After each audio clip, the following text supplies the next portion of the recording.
And has become the habitation of devils, and the hold of every foul spirit, and a cage of every unclean and hateful bird. For all nations have drunk of the wine of the wrath of her fornication, and the kings of the earth have committed fornication with her. And the merchants of the earth are waxed rich through the abundance of her delicacies. Come out of her, my people, that ye be not partakers of her sins, and that ye receive not of her plagues. For her sins have reached unto heaven, and God hath remembered her iniquities.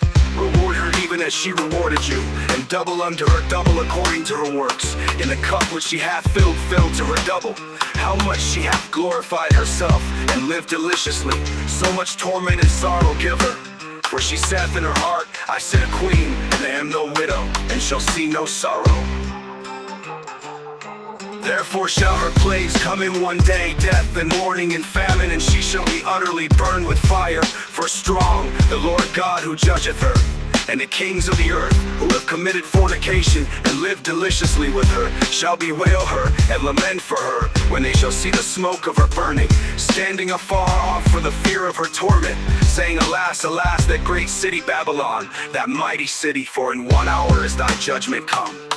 And the merchants of the earth shall weep and mourn over her, for no man buyeth their merchandise any more. The merchandise of gold and silver and precious stones, and of pearls and fine linen and purple and silk and scarlet, and all thine wood, and all manner vessels of ivory, and all manner vessels of most precious wood, and of brass and iron and marble and cinnamon and odors and ointments and frankincense and wine and oil and fine flour and wheat and beasts and sheep and horses and chariots and slaves and souls of men. And the fruits that thy soul lusted after are departed from thee, and all things which were dainty and goodly are departed from thee, and thou shalt find them no more at all. The merchants of these things, which were made rich by her, shall stand afar off for the fear of her torment, weeping and wailing, and saying, Alas, alas, that great city, that was clothed in fine linen, and purple, and scarlet, and decked with gold, and precious stones, and pearls. For in 1 hour so great riches is come to naught.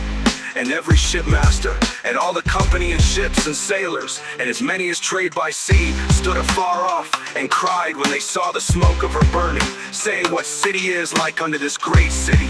And they cast dust on their heads, and cried, weeping and wailing, saying, Alas, alas, that great city, wherein were made rich all that had ships in the sea by reason of her costliness. For in 1 hour is she made desolate. Rejoice over her in heaven, holy apostles and prophets, for God hath avenged you on her.